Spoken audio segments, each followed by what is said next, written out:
بسم اللہ الرحمن الرحیم۔ السلام علیکم۔ گاؤں کا عیاش زمیندار گاؤں میں مرنے والی ہر لڑکی کے جنازے کو ایک رات کے لیے اپنے پاس رکھتا اور بدلے میں لاکھوں روپے دیتا۔ راز جان کر ہوش اڑ جائیں گے، ہینڈ فری لگا کر سنیں۔ میں جس گاؤں میں پیدا ہوئی وہاں لوگ اب بھی پرانی سوچ رکھتے تھے۔ نہ زیادہ بچوں کو تعلیم دلوائی جاتی تھی اور نہ ہی کوئی ہنر سکھایا جاتا تھا۔ زیادہ تر لوگ کسان تھے اور ان کے بچے بھی بڑے ہو کر اپنے باپ دادا کا کام کھیتی باڑی وغیرہ کرتے تھے۔ مجھے پڑھائی کا بہت شوق تھا، مگر مجبوراً مجھے میٹرک پاس کرتے ہی گھر بٹھا دیا گیا تھا۔ اور تو اور میری جلد از جلد شادی کی فکر میرے امی ابو کو کھائے جا رہی تھی۔ ہمارے پورے گاؤں میں غربت اور بس غربت تھی۔ کسی کی مجال نہیں کوئی 2 پیسے زیادہ کما کر بھی اپنی جیب میں رکھے، کیونکہ گاؤں میں ایک امیر ترین زمیندار کا راج تھا۔ وہ گاؤں والوں سے سارا کام بھی اپنی مرضی سے کرواتا تھا اور ان کی جیبوں میں تنخواہ بھی اپنی مرضی سے دیتا تھا، اور اس کی ہی حکمرانی پورے گاؤں میں چلتی تھی۔ آج پھر گاؤں میں ایک گھر میں جوان بیٹی کی موت ہو گئی تھی۔ میرے گھر والے بھی اس کی تعزیت کے لیے گئے تھے۔ جب امی اور ابو گھر آئے تو بہت ہی گھبرائے ہوئے تھے۔ میں نے ان سے وجہ پوچھی تو کہنے لگے، کچھ نہیں، بس تم خیال رکھنا، گھر سے باہر بالکل نہیں جانا۔ سنا ہے گاؤں میں کوئی نئی بیماری پھیلی ہے اور اس وجہ سے وہ زیادہ لڑکیوں پر اثر انداز ہو رہی ہے اور ایک دوسرے سے لگ رہی ہے۔ مگر مہوش کے ابو، وہ زمیندار ابو، کہنے لگے، ہاں جبھی تو گاؤں والوں کے لیے اس نے یہ راستہ چنا ہے۔ میت کو ایک رات کے لیے اپنے گھر میں رکھ کر اس پر کچھ کیمیائی تجربے کروا کر پھر اس کی تدفین کا رد عمل وہ خود کرے گا، تاکہ یہ بیماری کسی دوسرے تک نہ لگے۔ ابو کسی کام سے باہر چلے گئے تھے۔ امی مجھے اپنے سے چپٹا کر رونے لگی تھی، کہنے لگی، اللہ خیر کرے، ایسی نئی بیماری سننے میں آتی ہے، اور کرونا کے بعد یہ تو ایک بہت ہی خطرناک بیماری سنی گئی ہے۔ جس لڑکی کو بھی ہوتی ہے اس سے سبھی دوری اختیار کر لیتے ہیں، کیونکہ یہ جلد کے ذریعے ایک لڑکی کو دوسری لڑکی سے لگ رہی ہے، اور 2 دن میں ہی اس کی موت واقع ہو جاتی ہے، اور بیچارے گھر والے نہ تو اسے دیکھ سکتے ہیں اور نہ ہی اس کی تدفین کا رد عمل خود کر سکتے ہیں۔ اس لیے گاؤں کا زمیندار ہونے کے ناطے رات کی تاریکی میں وہ میت کو اپنے گھر لے جاتا ہے اور صبح تک سارے تجربے کر کے میت کو دفنا دیا جاتا ہے،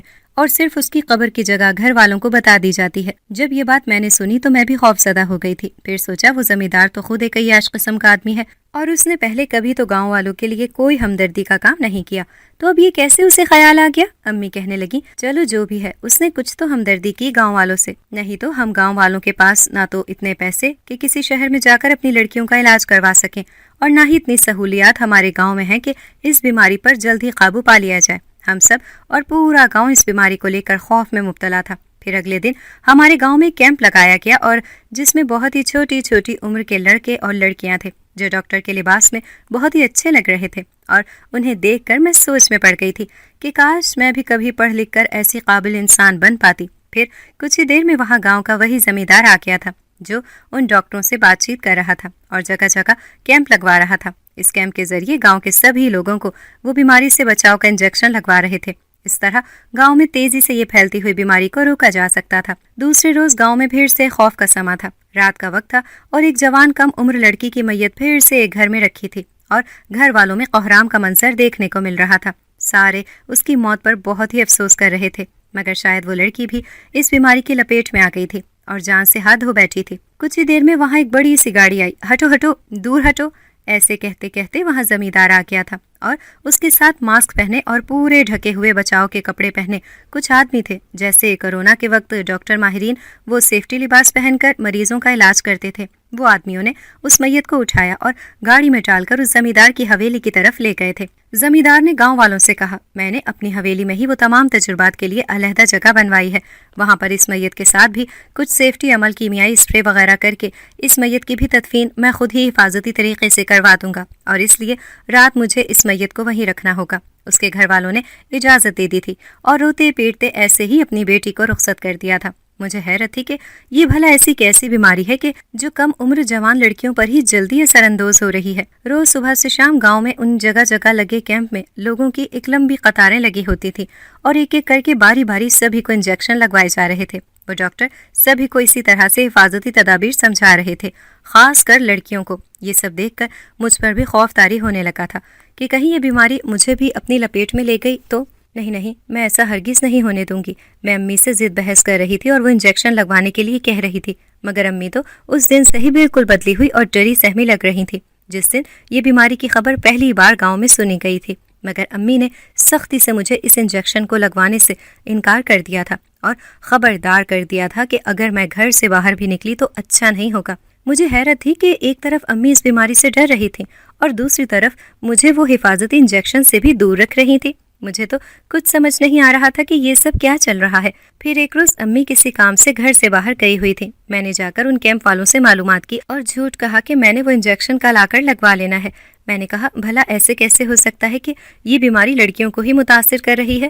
تب اس کیمپ میں موجود مجھے اس ڈاکٹرنی نے بتایا کہ ہاں ایسا ہی ہے، کیونکہ مردوں کے مقابلے میں لڑکیاں زیادہ حساس ہوتی ہیں اور ان کے خون میں ایک ایسا پلازما ہوتا ہے جس سے یہ مردوں کے مقابلے میں جلدی ہر بیماری کو پکڑ لیتی ہیں، اور یہ بیماری تو ویسے ہی اتنی خطرناک ہے کہ یہ جلد کے ذریعے ایک لڑکی سے دوسری لڑکی میں لگ رہی ہے، کیونکہ مردوں کے مقابلے میں لڑکیوں کا آپس میں قریبی میل جول گھروں میں ایک دوسرے کے ساتھ رہنے کی وجہ سے بھی ممکن ہے۔ اس لیے ہم شہر سے ایک اچھے بڑے ہسپتال سے آپ کے گاؤں کے زمیندار کے کہنے پر آئے ہیں اور انہوں نے اپنے گاؤں کی حفاظت کی پوری ذمہ داری ہمیں سونپی ہے۔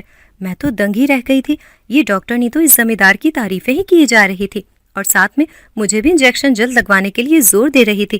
میں گھر آتے وقت یہ سوچ رہی تھی کہ یہ زمیندار جس کی میں بچپن سے اتنی برائیاں سنتی آئی ہوں، یہ تو واقعی بہت اچھا اور ذمہ دار انسان نکلا، اور گاؤں والے ہر وقت اسے اس کی باپ کی طرح غلط سمجھتے رہے۔ اس کا باپ مر چکا تھا اور اس نے اپنی حکمرانی کے دوران گاؤں والوں پر بہت ظلم ڈھائے تھے، اس لیے اس کے مرنے کے بعد گاؤں والے اسے بھی اپنے باپ جیسا برا آدمی سمجھتے رہے، مگر اس نے ان دنوں یہ نیک اور حفاظتی کام کر کے سب کے دل میں جگہ بنا لی تھی۔ سارے گاؤں والے اب واہ واہ کرنے لگے تھے، اور کچھ دنوں سے سننے میں یہ بھی آ رہا تھا کہ یہ بہت ہی جلد گاؤں میں اچھے ادارے بنوا کر ساری سہولیات گاؤں والوں کو دے گا۔ ان دنوں میری بھی دوست کی بڑی بہن شدید بیمار رہنے لگی تھی۔ گھر والوں نے پہلے ہی اس سے دوری اختیار کر لی تھی اور اسے اپنے آپ سے علیحدہ کر دیا تھا۔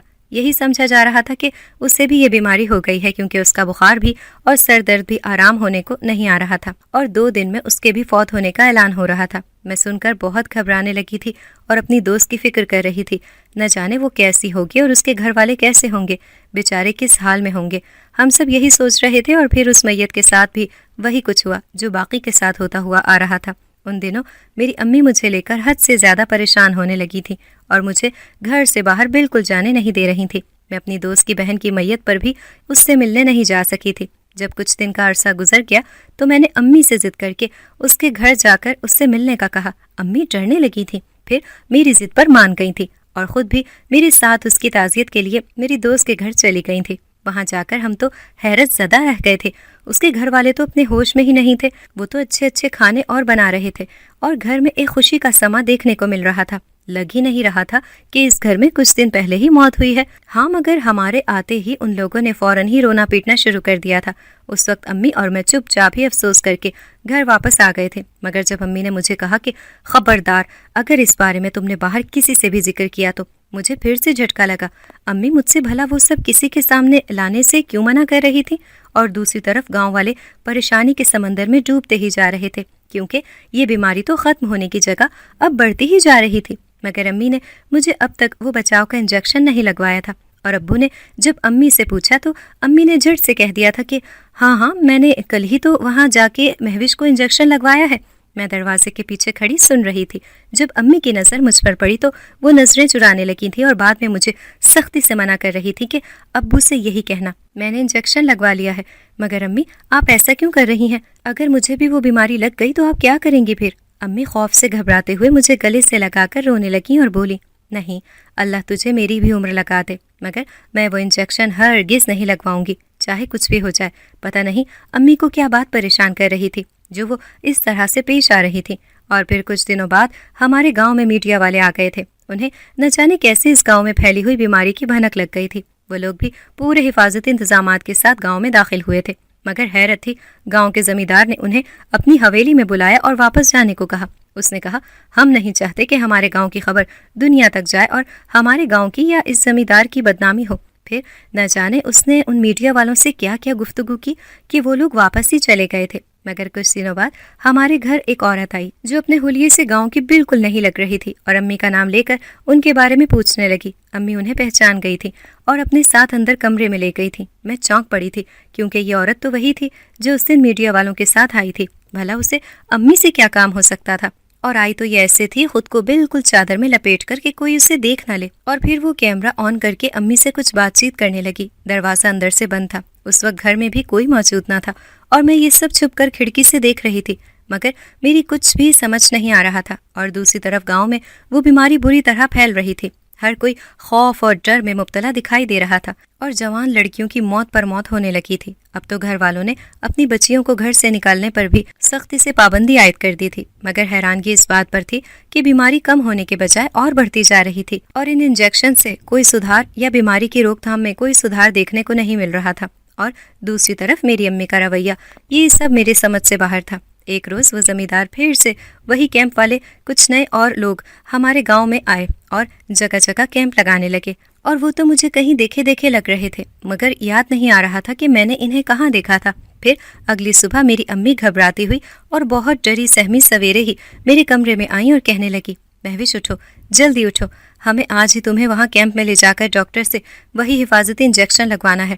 یہ سن کر تو میرا منہ کھلے کا کھلا رہ گیا تھا کہ امی یہ کیا کہہ رہی تھیں، کیونکہ کل تک تو امی مجھے کسی حال میں بھی وہ انجیکشن لگوانے نہیں دے رہی تھی، جبکہ میں نے کتنا زور دیا تھا، اور آج وہ مجھے خود لے جانے کے لیے جلدی میں تھی۔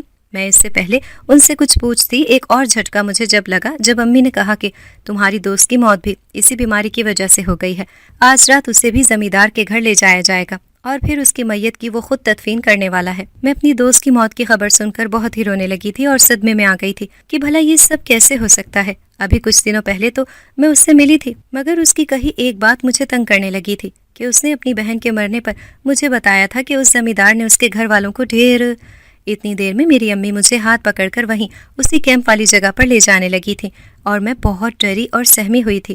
پہلے ہی مجھے اپنی دوست کے مرنے کا صدمہ لگا تھا، میرے دل میں بھی ڈر آ گیا تھا کہ کہیں اب میری باری تو نہیں، مگر امی تو مجھے اس نئے کیمپ کی طرف لے جا رہی تھیں جہاں وہ نئے ڈاکٹر آئے تھے۔ میں جیسے ہی امی کے ساتھ اس کیمپ میں گئی، وہاں جا کر تو میرے ہوش ہی اڑ گئے تھے۔ اندر بیٹھے وہ سارے ڈاکٹر تو، اور سامنے بیٹھی وہی عورت جو اس دن ہمارے گھر آئی تھی، اسے دیکھ کر تو میں چونک پڑی تھی۔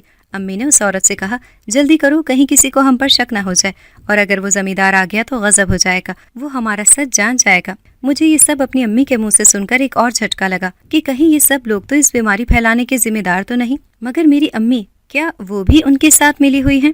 میں امی کو سوالیہ نظروں سے دیکھ رہی تھی، اور وہ مجھ سے بار بار نظریں چرا رہی تھی، اور وہ عورت ڈاکٹرنی کے لباس میں مجھے ایک انجیکشن لگانے جا رہی تھی، اور میرا اب ڈر سے برا حال ہونے لگا تھا۔ میں خوف سے تھر تھر کانپ رہی تھی۔ پھر اچانک میرا ہاتھ پکڑ کر اس عورت نے مجھ سے جو کچھ کہا، وہ سن کر تو میرے پیروں تلے زمین ہی نکل گئی تھی کہ یہ سب آخر۔ میں امی کے ساتھ گھر آئی، اور امی نے مجھے سختی سے منع کر دیا تھا کہ میں نے یہ بات کسی کو ہرگز نہیں بتانی کہ میں اور امی انجیکشن کے لیے اس نئے کیمپ میں گئے تھے۔ جب میں گھر پہنچی تو شدید صدمے میں تھی کہ بھلا میں کیسے یہ سب کچھ اکیلے کروں گی جو کچھ مجھ سے اس عورت نے کہا تھا، مگر کرنا بھی ضروری تھا کیونکہ میری ماں بھی ان لوگوں کے ساتھ اس مقصد میں شامل ہے۔ مجھے بہت ہی افسوس ہونے لگا تھا، مگر میں جیسا سمجھ رہی تھی ویسا نہیں تھا، سب کچھ اس کے بالکل برعکس تھا، اور حیرت زدہ میں اسی وجہ سے تھی۔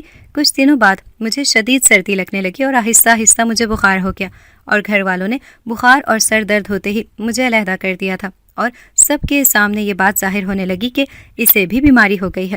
میری امی بہت ہی ڈری اور سہمی ہوئی تھی کیونکہ سب کے نہ چاہتے ہوئے بھی مجھے یہ بیماری نے اپنے لپیٹ میں لے لیا تھا۔ اب نہ جانے آگے میرے ساتھ کیا ہونے والا تھا، کیونکہ پورے گاؤں میں خبر پھیل گئی تھی کہ شبانہ کی بیٹی کو بیماری لگ گئی ہے، اس سے دور رہنا، اس کے پاس ہرگز نہیں جانا۔ یہ گاؤں میں خبریں اڑنے لگی تھیں، اور خوف سے میں کانپ رہی تھی۔ مجھے لگ رہا تھا میری موت اب قریب ہے، مجھے کچھ ہو ہی جائے گا، مگر میرے اندر جو ڈر اس وقت تھا وہ صرف میں ہی جانتی تھی، یا پھر میری امی دن گزر ہی رہے تھے اور مجھے شدید بیماری شروع ہو گئی تھی۔ میں شاید مرنے کے قریب تھی، اور پھر میرے ساتھ کچھ ایسا ہوا کہ جان کر گاؤں والوں کے ہوش ہی خطا ہو گئے تھے۔ میری موت سمجھو ہو چکی تھی، اور مجھے شدید چکر آئے اور میں گر کر بے ہوش ہو گئی تھی۔ گھر میں قہرام مچا ہوا تھا کہ مہوش ہم سب کو چھوڑ کر گئی، اسے بھی اس بیماری نے اپنی زد میں لے لیا، اور میری امی اور ابو کا تو بہت ہی برا حال تھا۔ میری میت کو ایک علیحدہ جگہ پر کونے میں رکھ دیا گیا، اور تھوڑی ہی دیر میں وہ گاڑی آ گئی تھی، اور زمیندار بھی ساتھ ہی آیا تھا۔ ہٹو ہٹو، سب دور ہٹو کی آوازیں وہ لگانے لگا، اور کہنے لگا، آج رات میں اسے لے جاؤں گا اور اس کی تدفین کر دوں گا۔ اس رات میری میت کو ویسے ہی طریقے سے حفاظتی تدابیر کے ساتھ گاڑی میں ڈال کر وہاں زمیندار کی حویلی پر لے جایا گیا، اور وہاں ایک بند کمرے میں میری میت کو رکھ کر کمرے کو لاک کر دیا گیا تھا۔ اس کے بعد میرے ساتھ وہ سب کچھ ہوا جو میں سوچ بھی نہیں سکتی تھی۔ میری تو جان ہی نکل گئی تھی جب میں وہاں میت کی طرح لیٹی تھی، اور کچھ دیر بعد ہی وہاں وہی زمیندار آیا اور مجھے غنودگی سے اٹھانے کے لیے اس نے ایک اور انجیکشن لگایا اور میں چونک اٹھی اور یکدم ادھر ادھر دیکھنے لگی تھی۔ وہاں کچھ لوگ میرے آس پاس جمع تھے اور سب نے ہی چہرے پر ماسک لگایا ہوا تھا، اور اس کے بعد وہ لوگ کچھ ڈھیر سارے نوٹوں سے بھرے بیگ زمیندار کو دینے لگے اور زمیندار انہیں کچھ اشارہ کرنے لگا تھا۔ کچھ ہی دیر میں مجھے ایک آدمی نے ویسے ہی غنودگی کی حالت میں بوری میں ڈالا اور وہاں سے چھپ چھپا کر اسی گاڑی میں لے گئے، اور مجھے اندر ہی اندر ایک خوف کھانے لگا تھا۔ میں اس وقت مری نہیں تھی، مگر گاؤں والوں کی نظروں میں اس بیماری کی وجہ سے میری میت ہو گئی تھی، اور یہ زمیندار یہ تو مجھے اس کیمیائی عمل کے ذریعے یہاں تدفین کے لیے لایا تھا، مگر وہ لوگ مجھے کہاں لے جا رہے تھے؟ میں اسی خوف اور کشمکش میں تھی، مگر اس وقت میرے لیے غنودگی میں ہی رہنا ضروری تھا تاکہ میں وہ کر سکوں جس کی وجہ سے میں یہاں تک آئی تھی۔ مگر میری ہمت اب ٹوٹ رہی تھی کیونکہ یہ لوگ مجھے پتہ نہیں کہاں ایک انجانی جگہ لے جا رہے تھے۔ یہاں تو بالکل ہی سناٹا اور اندھیرا ہی اندھیرا تھا۔ میں بوری میں سے چھپ کر یہ سب دیکھ رہی تھی کیونکہ مجھے اس وقت بہت ہی خوف آ رہا تھا۔ میں کسی مقصد کے تحت یہاں لائی گئی تھی۔ اس کے بعد ان لوگوں نے بوری لے جا کر رکھی جہاں شاید چاروں طرف آٹے کی بوریاں ہی بوریاں رکھی تھیں، اور وہ آدمی وہاں سے جانے لگے تھے۔ جب ان کے جانے کے بعد میں پوری طرح سے ہوش میں آئی اور بوری سے نکلنے کی کوشش میں لگی ہوئی تھی۔ میں نے جھٹ سے وہ بوری کھولی اور باہر آ گئی تھی۔ میری تو آنکھیں ہی پھٹی کی پھٹی رہ گئی تھیں جب وہاں اس گودام نما کمرے میں موجود تمام بوریاں ہل رہی تھیں اور عجیب دبی دبی سی آوازیں ان بوریوں میں آنے لگی تھیں۔ ان میں سے ایک بوری میں نے کھولی تو میں چونک پڑی کیونکہ اس میں تو میری ہی طرح ایک لڑکی موجود تھی، اور وہ اور کوئی نہیں، میری اسی دوست کی بہن تھی جس کی موت اس بیماری کی وجہ سے کچھ دن پہلے ہوئی تھی۔ مجھے بے حد ڈر لگنے لگا تھا۔ میں نے جب اس سے پوری تفصیل پوچھی تو وہ مجھے ساری باتیں بتا رہی تھی، اور میں سن کر دنگ رہ گئی تھی کیونکہ وہ جو کچھ بتا رہی تھی اس میں تو زمیندار کا ایک خوفناک راز چھپا تھا جو ابھی آدھا ہی سامنے آیا تھا اور ابھی آدھا ادھورا تھا۔ میں نے اور اس لڑکی نے اپنی اپنی بوریاں ہٹا دی تھیں اور وہی ایک کونے میں چھپ گئے تھے کیونکہ ہم جانتے تھے کہ یہاں باقی رکھی اور بوریوں میں موجود کیا ہے، مگر ابھی ادھورا سچ اور سامنے آنا باقی تھا۔ صبح تک ہم اسی انتظار میں رہے اور صبح ہوتے ہی اس بند گودام کا دروازہ کھولا گیا اور وہ ساری کی ساری بوریاں ایک ٹرک میں رکھنے لگے۔ میں اور وہ لڑکی چھپ کر اس ٹرک میں چڑھ گئے تھے کیونکہ ان آٹے کی بوریوں کے ساتھ کچھ اور بوریاں بھی تھیں جن میں ہم دونوں ہی جانتے تھے کہ کیا ہے۔ ٹرک چل پڑا تھا اور وہ لڑکی بری طرح گھبرانے لگی تھی، مگر میں نے اسے تسلی دے کر چپ کروا دیا تھا اور خود پر بھروسہ رکھنے کو کہا۔ اس وقت میں نے اس لڑکی کو اس کی بہن اور اپنی دوست کی موت کی خبر نہیں دی تھی، نہیں تو میرا بنا بنایا پلان بگڑ جاتا۔ اور کچھ ہی دیر بعد وہ ٹرک ایک جگہ پر جا کر رکا تھا، وہاں بھی ایک گودام بنا ہوا تھا۔ وہ آٹے کی تمام بوریاں وہاں رکھ کر وہ آدمی واپس چلے گئے تھے۔ ہم لوگ بھی اسی بوریوں میں پیچھے چھپ کر وہاں سے فرار ہو کر اسی گودام میں آ گئے تھے۔ وہاں بڑے بڑے کوئی شیخ طرح کے لوگ موجود تھے جو ایک ایک کر کے آتے تھے اور بوری اٹھا کر لے جاتے تھے، اور جب ہم نے ان شیخوں کا پیچھا کیا تو ہماری تو روح ہی لرز گئی تھی۔ وہ ان بوریوں کو ایک ایسی جگہ لے جا رہے تھے اور وہاں انہیں بچانے والا کوئی نہ تھا۔ یہ سب اس طرح سے اتنا خطرناک کھیل کیسے کھیلا جا رہا تھا؟ دیکھ کر آنکھوں کو یقین ہی نہیں آ رہا تھا کہ کس طرح ان میتوں کو تدفین کے بہانے ان کے ساتھ کیسا عمل کیا جا رہا تھا۔ میں نے اپنے ساتھ والی لڑکی کو دیکھتے ہوئے بولا، اچھا تو یہ ہے وہ گھنونا میتوں کی تدفین کا عمل۔ جن لڑکیوں میں وہ بیماری پھیلنے لگی تھی وہاں سے ہم دونوں چھپ کر بھاگ گئے تھے کیونکہ ہم دونوں یہاں بالکل ہی چھپ چھپا کر سب کی نظروں سے اوجھل ہو کر آئے تھے، نہیں تو اس جگہ سے ہمارا نکلنا بھی ناممکن ہو جاتا اور ہمارے ساتھ بھی یہی انجام ہوتا جو ان سب کے ساتھ ہو رہا تھا۔ ہم دونوں چوری چھپے ہی فوراً ہی اس قبرستان کی طرف نکل پڑے تھے جہاں وہ زمیندار بیماری والی لڑکیوں کی تدفین کیا کرتا تھا۔ ہم نے وہاں موجود ان تمام قبروں کو دیکھا تو ایک دوسرے کی طرف سوالیہ نظروں سے دیکھتے ہوئے نظروں ہی نظروں میں ایک دوسرے کو وہی جواب دیا، اور ہم نے توبہ کرتے ہوئے، یا اللہ ہمیں معاف کرنا اگر ہم کوئی غلطی سرزد کرنے جا رہے ہیں۔ تو ویسے تو مجھے پورا یقین تھا کہ جو بات میرے ذہن میں چل رہی ہے وہی سب سچ ثابت ہوگی، اور کچھ دیر بعد ہم دونوں نے مل کر ایک قبر جو بھی تازہ ہی لگ رہی تھی وہ کھودنا شروع کی۔ اس قبر کی کھدائی کے دوران ہم نے جو کچھ دیکھا ہمارے اوپر تو قیامت ہی ٹوٹ پڑی تھی، اور ہم لوگ باری باری تمام قبروں کو اسی طرح کھود رہے تھے، مگر جب ساری قبروں کو دیکھا تو سر پکڑ کر ہم لوگ وہیں بیٹھ گئے تھے۔ اس کے بعد میں اور وہ لڑکی فوراً ہی وہاں سے گاؤں کی طرف نکلے، اور سب سے پہلے میں نے اس لڑکی کو اپنے ہی گھر میں چھپا دیا تھا، اور میں اپنی امی کو لے کر فوراً ہی اس رات کے اندھیرے میں جہاں وہ انجیکشن مجھے لگایا گیا تھا وہاں جاتے ہی امی اور میں نے اپنا سارا بیان دیا، اور میں نے جھٹ سے وہ ساری کیمرے کی ریکارڈنگ میڈیا والوں کے حوالے کی، اور سارے میڈیا پر یہ خبر تیزی سے پھیلنے لگی، اور 2 دن میں ہی اس راز کا پردہ سب کے سامنے فاش ہو گیا تھا، اور سارے گاؤں والے اس وقت میرے گھر کے آگے جمع تھے۔ میں نے وہی ریکارڈنگ باری باری کر کے سب کے سامنے پیش کی۔ سب کی آنکھیں پھٹی رہ گئی تھیں۔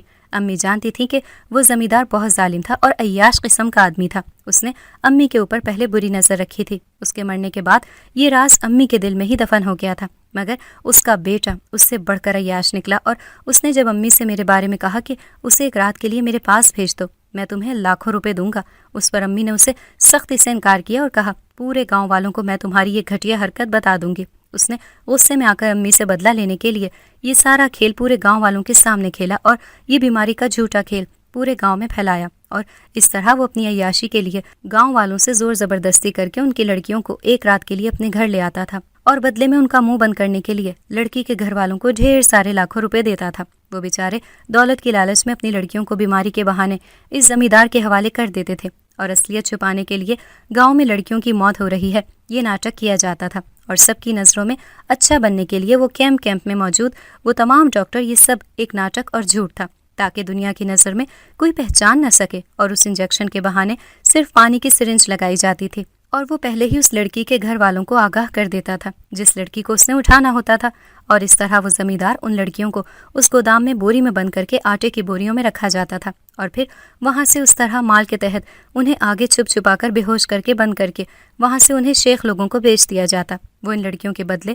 اس زمیندار کو منہ مانگی قیمت دیتے تھے۔ اس طرح یہ گھنونا کھیل بیماری کے بہانے اس عیاش زمیندار نے گاؤں والوں کے ساتھ کھیلا، اور جب امی یہ سب جانتی تھی اور میڈیا تک انہوں نے ہی یہ بات اپنی دوست کے بہانے پہنچائی، تب میڈیا گاؤں میں آئی، مگر زمیندار نے انہیں بھی پیسے کی لالچ دے کر وہاں سے روانہ کر دیا تھا۔ مگر اس میں موجود وہی عورت جو امی کی جان پہچان کی تھی واپس نہیں گئی، اور ہمارے گھر آئی اور امی سے وہی سب بیٹھ کر ساری تفصیلات لی۔ پھر لڑکیوں کی زندگیاں بچانے کے لیے امی نے اس عورت کے گروپ کے ساتھ مل کر ایک پلان بنایا، اور وہ نئے کیمپ، ان میں موجود وہی ڈاکٹر جو اس دن مجھے جانے پہچانے لگ رہے تھے، سب میڈیا والے ہی تھے۔ مجھے امی وہاں اسی مقصد سے لے کے گئی تھی، اس انجیکشن کے بہانے کے، کیونکہ امی جان گئی تھی کہ وہ میری دوست تک پہنچ گیا ہے، اس کی بھی موت ہو گئی تھی ناٹک کے ذریعے، اور اب اگلی باری میری تھی۔ اس سے پہلے ہی ہم نے مل کر اس زمیندار کے ساتھ وہی کھیل کھیلا، اس کے پلان کے مطابق ہم نے وہی کچھ کیا جو وہ چاہتا تھا۔ میں بیمار ہوئی، اور پھر آہستہ آہستہ میری موت، اور وہ موقع کی تلاش میں امی سے بدلہ لینے کے لیے بیٹھا تھا، اور میری موت کے ذریعے وہ میری میت کو اٹھا کر لے گیا تھا، اور اس کے گھر جاتے ہی میں نے ان آدمیوں کو دیکھا جو مجھے بے ہوش کر کے اس بوری میں بند کر کے آٹے کے گودام تک لے گئے تھے۔ جب میں نے وہاں سے اس لڑکی کو چھڑوایا اور ساتھ میں ہم دونوں نے اس سب کا پیچھا کر کے ساری معلومات لی، اور پھر ہم وہاں قبرستان گئے جہاں وہ لڑکیوں کی تدفین کا کہہ کر جھوٹی قبریں بنا کر سب کے سامنے ظاہر کرتا تھا، مگر جب ہم نے ان قبروں کی کھدائی کی اور خالی پایا، تب ہم جان گئے تھے کہ ہماری طرح ساری لڑکیوں کو بیچ دیا گیا ہے، اور اس طرح زمیندار کا راز فاش ہوا اور اسے پولیس گرفتار کر کے لے گئی تھی۔ ساتھ میں وہ سب لوگ بھی پکڑے گئے جو زمیندار کے ساتھ اس کھیل میں شامل تھے، اور ہم نے میڈیا والوں کے ساتھ مل کر اس کھیل کو اختتام پر پہنچایا اور ساری لڑکیوں کو وہاں سے بازیاب کروا لیا تھا۔